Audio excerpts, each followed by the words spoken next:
के पीछे जो बोल रहे हैं उनसे गुजारिश है कि सामने आ जाए। हाँ, तो आपको मालूम नहीं है पर्दे के पीछे कौन रहती है, औरतें आदमी? चलो समझ गए, कोई बात नहीं है। मगर हमारे घर हमारे यहाँ का माहौल अलग है। हम कहते हैं पर्दा नशी माँ और बहन अस्सलाम वालेकुम, और सब ऐसे मुंह खोले बैठी होती है, आंखें फाड़ के, समझे ऐसे सब पर्दा नशी होती है, सब बेपर्दा होती है इल्ला माशाअल्लाह। मगर ये अगर हम गौर करें प्यारो, अपने दिल को देखें, यही वजह है, एक चीज भी अगर उठा लेंगे, यही वजह है नमाज तो पढ़ लेते हैं मगर फिर भी बुराई से नहीं रुकते। नमाज पढ़ लेते हैं मगर फिर भी। अब जरा इसके मुकाबले में कुरान पाक लाओ। अल्लाह फरमाता इन्नस्सलात तन्हा अनिल फहशाई वल मुनकर। इसका तर्जमा बेशक नमाज बेहयाई और बुरी बातों से रोकती है। अब मेरी तरफ तवज्जो। पूरी दुनिया गलत हो सकती है मगर अल्लाह का कलाम गलत नहीं हो सकता। नमाज बेहयाई और बुरी बातों से रोकती है। नमाज तो पढ़ रहा मगर मोहल्ले में झगड़ा फैलाए पड़ा, तो क्या ये अच्छी बात है? ये बुरी बात नहीं है? बोलो। नमाज पढ़ रहा अगर खेत पे गया तो दूसरे की मेंढ काट ली या नुकसान कर दिया, क्या ये बुरी बात नहीं है? नमाज़ें तो पढ़ लेता है मगर बुरी बातों से नहीं रुकता। और कुरान कह रहा नमाज बेहयाई और बुरी बातों से रोक लेती है। नमाजी रुक जाता है। माज़अल्लाह कुरान तो गलत नहीं हो सकता, कुरान तो झूठा नहीं हो सकता। अब ढूंढना पड़ेगा, तलाशना पड़ेगा मरा हुआ कुत्ता कहाँ है, चूहा कहाँ है, जहां से बदबू आ रही है। अब तलाशना पड़ेगा, तो फिर रुक क्यों नहीं रहा है? वजह उसकी यही है कि नमाज तो पढ़ रहा है मगर इसका दिल काला है। क्या बोलो? दिल काला। नबी ने फरमाया सहाबा के दरमियान कि पिछली उम्मत में कुछ गुनाह ऐसे थे जो उन उम्मतों को तबाह कर दिया।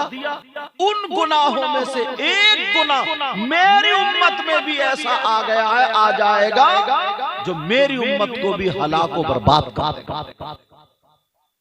अब सहाबा ने पूछा वो कौन सा गुनाह है? कहा उसको बीमारी भी कह सकते हैं। कहा वो कौन सी बीमारी है? वो कौन सी आफत है, बीमारी है? आका फरमाते अल-हुसूद,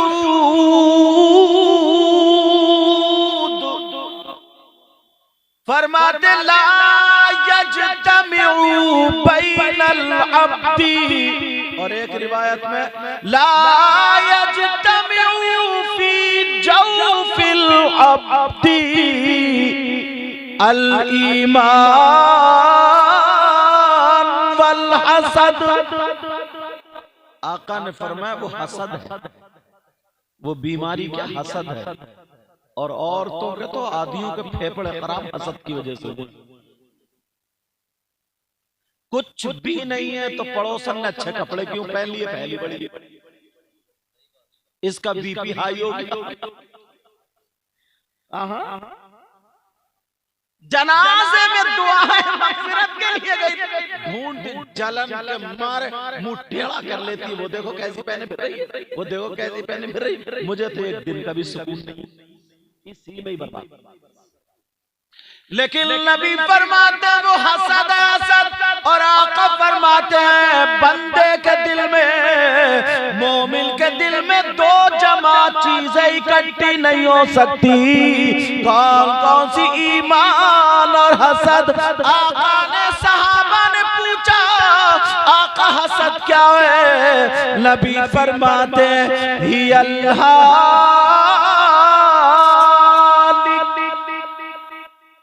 ये उस तरह है, उस तरह क्या है? बोलो, अरे बोलो ना। उस तरह पुराने लोग जानते हैं, पहले उस तरह से बाल मूंडे जाते, ऐसे करके तेज करते थे, बच्चों को डराना होता था ना। अरे समझे? अच्छा बोलो है कि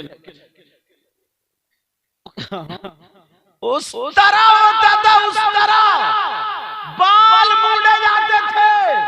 यार नबी का फरमान तो सुनो, तवज्जो रखना। आका फरमाते ही अल्लाह, सहाबा उस तरह से तो बाल मूंडे जाते। आका फरमाते ला अक़ूलु हाज़ा तहलिकु शारा वलाकिन तहलिकु दीन। नबी फरमाते हैं मैं ये नहीं कहता कि ये उस तरह वो है जिससे बाल मूंडे जाते हैं, बल्कि ये उस तरह वो है जिससे दीन मूंडा जाता है। अच्छा तुम में नहीं है, मौलवियों में भी हसद आ गया। अच्छा भला मौलवी है, मुफ्ती है, हसद की दुकान लिए घूम रहे हैं। अब नबी के इस फरमान को कहां डालो? आका के इस फरमान को कहां डालोगे? माफ करना, बुरा ना लगे ना, बड़ी जसारत करके मैं आपके गांव को नहीं कह रहा हूं, बाज गांव में हजरत 3 मस्जिद है ना, तो इतना हसद पूरे गांव में नहीं है जितना उन तीनों मस्जिद के इमामों में। कुरान सीने में है, सारी बातें हैं यार, हर बात को उल्टा करके लेते। नबी का फरमान, आका फरमाते हैं ये दीन को मूंड देता है। कलमे से बात निकली, दिल को साफ करना जरूरी है। बोलो करोगे? करोगे? अब सुनो, मैं यहीं पे थोड़ा सा, मैंने जो कुरान की आयत पढ़ी थी,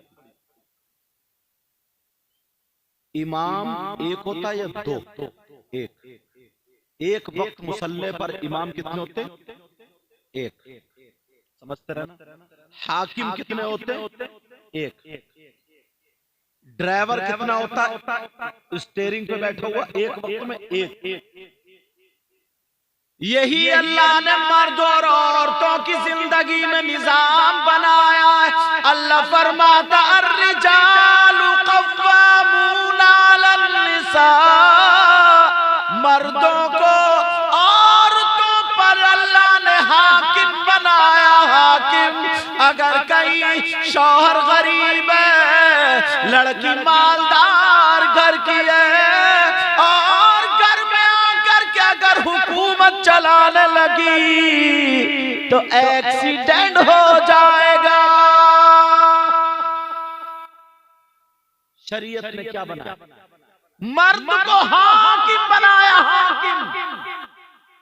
हजरत एक रिवायत तो ऐसी, अगर मैं सुना दूं ना तो और कानों पे हाथ रख।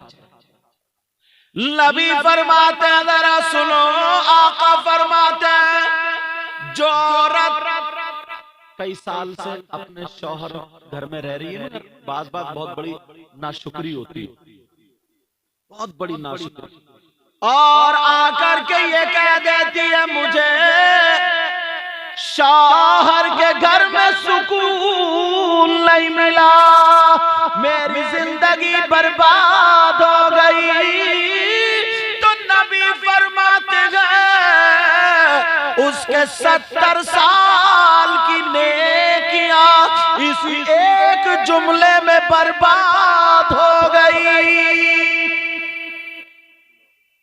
सोचो तो यार, जरा गौर तो करो। एक दिन मालूम सैयदा फातिमा मेरे नबी से मिलने गई, तो आंखें ऐसी थी ना जैसे भी रो के आई, परेशान सी थी।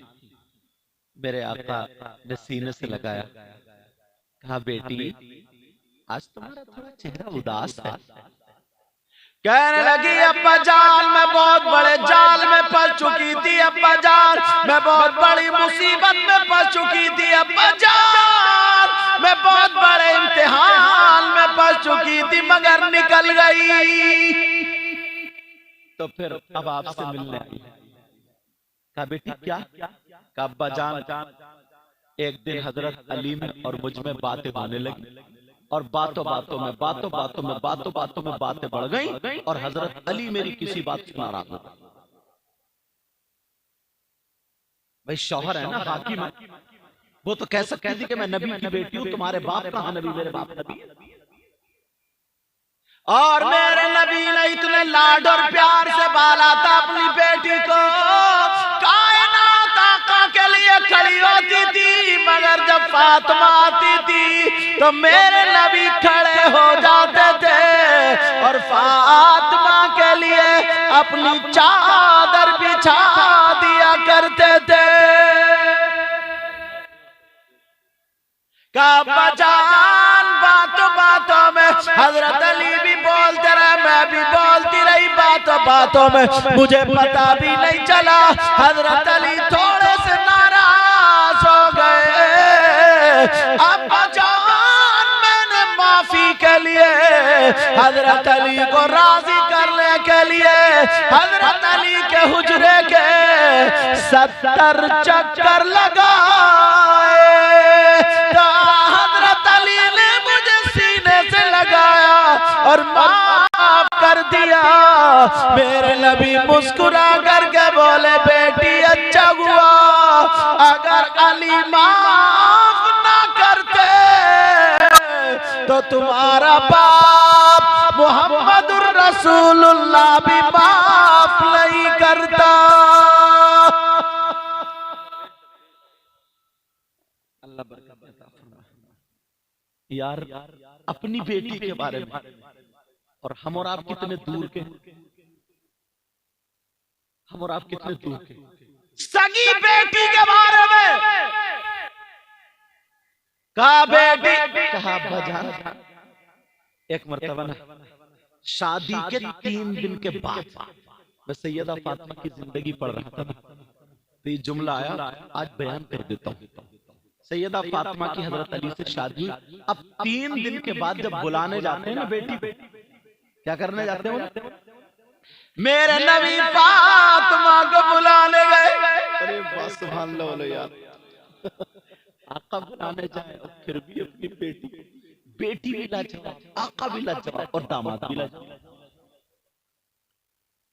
अब मेरे नबी बुलाने के लिए गए, इत्तेफाक से हजरत अली घर में नहीं थे।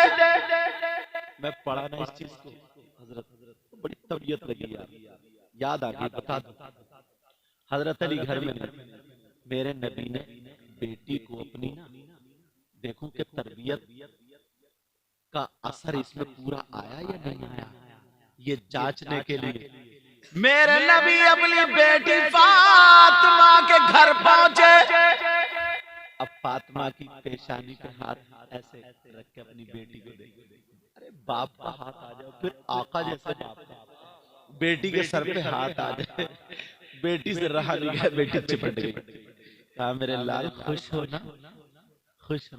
कहा अब्बा जान खुश हूँ अब्बा जान खुश हूँ। का बेटी मैं तुम्हें बुलाने आया हूँ, चलो घर चलो। हजरत अली घर में नहीं। यार आज जने कितने मौलाना कितने पीर ऐसे अपनी बेटियों को ये तरबियत नहीं देते, उनके दिमाग खराब कर दिए मालदारों ने, पीरों ने और बेलगाम मौलवियों ने। सही बता रहे हो, उन बेचा ये सोच के शादी करता ना, ये तो अच्छा घराना है, मगर उस बेटी के इतने दिमाग खराब होते हैं, इतने दिमाग खराब होते हैं, वो उस घर में रुकती नहीं कि घर में गर्म पानी नहीं है, ठंडा पानी नहीं है, गैस चूल्हा नहीं है, और यूं नहीं है और तू नहीं है, ऐसा नहीं है, होता नहीं होता सब बात। और अच्छा वो बाप भी ऐसा होता, क्या तुम अपने घर को लिए फिर रहे हो? मेरी बेटी जो है ना, मैंने बेटा बना के पाला, इसे बेटा बादशाह बना के पाया। इन पीर जी को भी पता नहीं है अर्रिजालु कव्वामूना अलन-निसा, इन्हें पता नहीं कि मर्द औरत और हाकिम होते हैं। तो इनसे कहियो तुम्हारी बेटी नबी की बेटी से आला है क्या? तुम ससुर नबी से ज्यादा आला। मेरे नबी कहने लगे फातिमा से कहा बेटी चलो। क्या कहा? बेटी चलो। हाँ, अब फातिमा का क्या जवाब आता है? आज की बेटी होती कहती अब्बा रुक जा, चल जल्दी कपड़े रख। फिर ऐसी बेटी है ऐसे अब्बा, उन्हें यही पता था मेरा अब्बा का खाना कौन डाल दे, ये भी जब के पता। मगर फातिमा मुस्कुरा करके कहने लगी अब्बा जाना, मेरे अब्बा भी और नबी भी है, आप कायनात के दूल्हा भी आका, जो हुक्म सराखों पर, मगर आपकी ज़बान बाफैज़ से मैंने सुना है कि बीबी को शौहर की इजाजत के बगैर घर से कदम निकालना जायज नहीं। अब्बा जान मेरे अली तो घर में है ही नहीं, बोले क्या करूं? मेरे नबी हदीस में अल्फाज ऐसे है ना, नबी ने कच्चा घर हज़रत अली का, नबी ने ऐसे घुटनों को पकड़ा और पीछे को सर कर दीवार से टिक गए। अब बेटी मेरी तरबियत का पूरा असर है। आज के तो ने कहता अरे वो तो मेरे गुलाम है, गुलाम मैं देख लूंगा चल। ये कहता मैं देख लूंगा चल। कहते नहीं।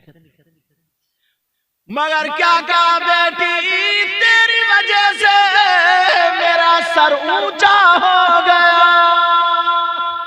ताकि मेरी उम्मत की बेटियां मेरी बेटी पे फख्र करें, इस वजह से। अल्लाह अल्लाह मेरे नबी भी अली का इंतजार करने लगे। आज का ना ठटुए से ठटुआ बाप, ठटुए से ठटुआ कहता मुझे इतना टाइम रखा है, मेरे पास बिल्कुल भी टाइम नहीं, निकाल गया जल्दी चल मैं देख लूं। फोन कर दिए रास्ते में, आज का दौर होता फोन कर दिए अल्लाह। लेकिन मेरे नबी इंतजार करने लगे। हाँ बेटी ठीक है। हजरत अली ने भी इत्तेफाक से उस दिन हजरत अली को भी कुछ देर हो गई, मेरे नबी काफी देर बैठे। जब आए अस्सलाम वालेकुम, वालेकुम अस्सलाम, आका के हाथों को चुमा, आका तशरीफ लाए। कहा अली मालूम है मेरी फातिमा ने आज मुझसे क्या कहा? कहा जी आका क्या कहा? ये बेटियां तरबियत सीखने बच्चियां। क्या मालूम है मेरी फातिमा ने क्या कहा? क्या कहा? ये कहा कि मैं अपने शौहर अली की इजाजत के बगैर घर से कदम नहीं निकालूंगी। अब्बा जान यही आपकी तरबियत है। हजरत अली की आंखों में आंसू आ गए और हाथ उठा करके दुआ करने लगे, ऐ अल्लाह इस नेक नियति की जज़ा अली को हश्र में अता फरमाना। मेरे नबी भी आमीन कह रहे हैं, फातिमा भी आमीन कह रही है। हाँ, दोनों लोग आमीन कह रहे हैं। अल्लाह समझ। अली दुआ करे, फातिमा और नबी जैसे आमीन कहे, बोलो क्या दुआ कबूल नहीं होगी? आज की ये तरबियत दे रहा हूं बेटियों को, तरबियत तो कम दे रहा हूं, मोबाइल ज्यादा दे रहा हूं।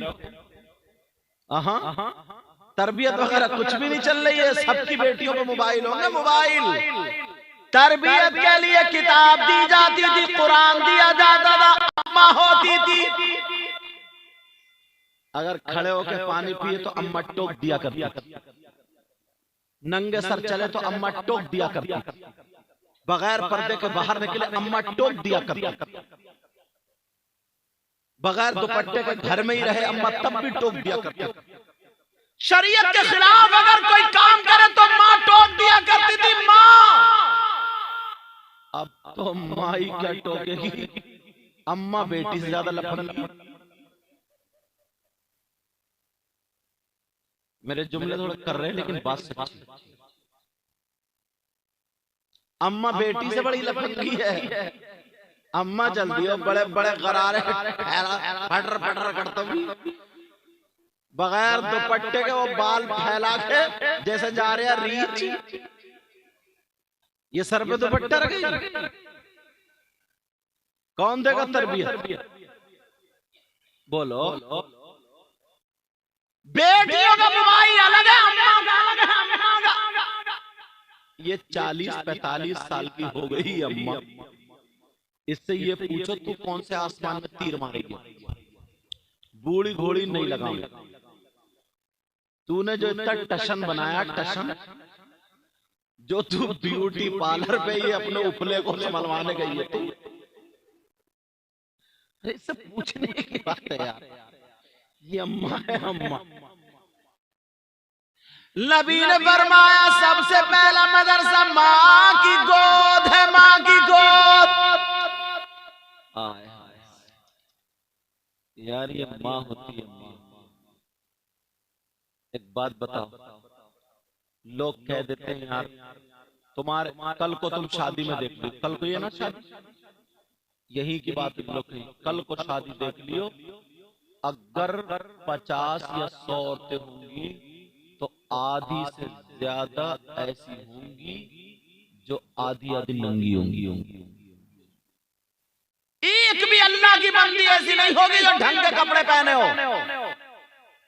एक भी जोहर में वुजू नहीं बनाएगी। जोहर में वुजू बनाएगी तो कबरी हो जाएगी, मेकअप फट जाएगा।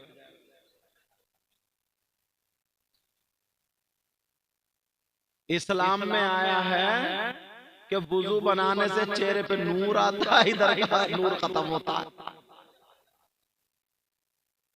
क्योंकि अभी दीवार पे ना कच्चा पेंट है, कच्चा। दीवार पे चूना फिरा के छींटा मार दो तो क्या बनेगा? कल कोई ऐसा ऐसा लहंगा निकल गया कल को। हाँ, साफ सुथरी बात है। एक भी नमाज लेके नहीं आएगी, सब मोबाइल लेके। एक भी वुजू बना के नहीं आएगी, एक भी नकाब में नहीं आएगी। और अगर इत्तेफाक से कोई बहन में हमारी बुर्का ओढ़ के आ भी गई तो उसको इतनी घूर के देखेंगी, ये सोचेंगी कि ये कौन से जमाने में जी रही है। ये जो बुर्का ओढ़ के आ गई, अंदाजा लगाओ ये हालत बनेगा। अब बोल तो अम्मा ही जाने नहीं रही, कह रही शादी में जा रही है मौत में जा रही है। यही कहते हैं शादी में जा रही है मौत में जा रही है। कैसे हालात हो गए, जरा तवज्जो करो, गौर करो। तुम अपनी बेटियों को क्या तरबियत देते हो? नबी ने फरमाया अगर जिसके घर में बेटियां हो तो उसके लिए रहमत और जन्नत दोनों है।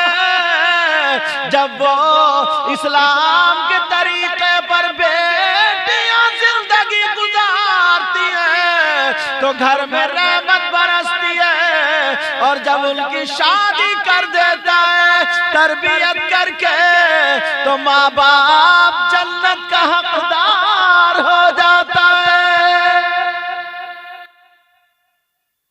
ये किसकी वजह से? बेटियों की वजह से। मगर क्या बना दिया, अल्लाह माफ फरमाए। अभी ज्यादा दिनों की बात नहीं है, बड़े बड़े मैरिज हॉल कर लेते हैं शादी में।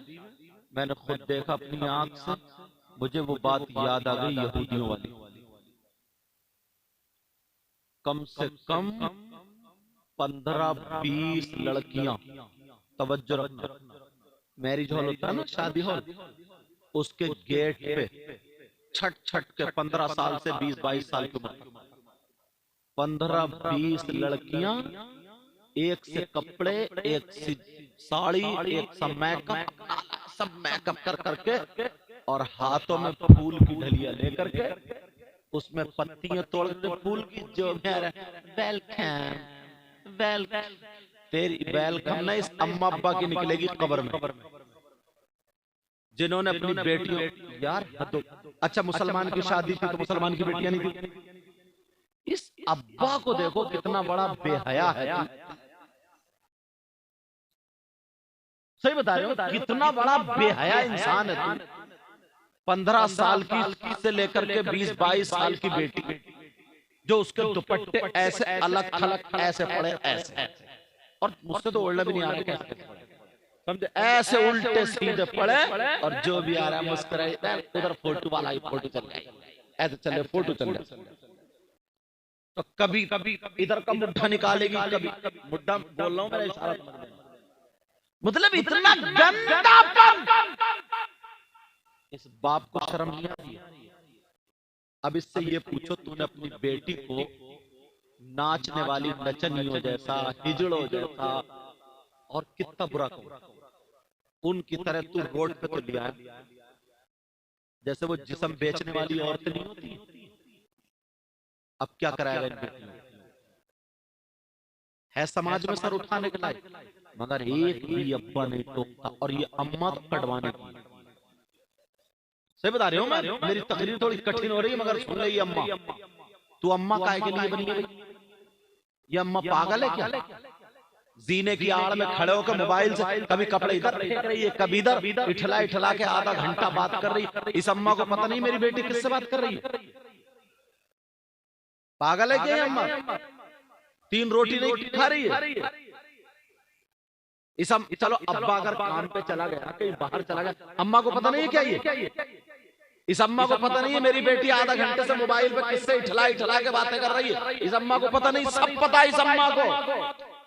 जब मोहल्ले में बातें फैलने लगती है, उड़ने लगती है, तो ये मगरमच्छ के आंसू टपका के आती है अपने शौहर के बाद, पता नहीं मेरी बेटी का दिमाग खराब हो गया है, मेरी बेटी पे किसी ने जादू कर दिया है, मेरी बेटी पे कोई हवाई असर हो गया, मेरी बेटी का दिमाग किसी ने फिरवा दिया, तो उसी का नाम ले रही है। अब इसकी अम्मा, इस अम्मा की कमर पे 3 लठ मारो, तोड़ दो कमर। ये जो रो रही है, जब प्याला भर गया तो आई रोती हुई थी। अरे पहले से कहा थी तू मां है, मां। कुतिया भी अपने बच्चों को समेटती है, कुतिया। तू कैसी मां है, कैसी मां?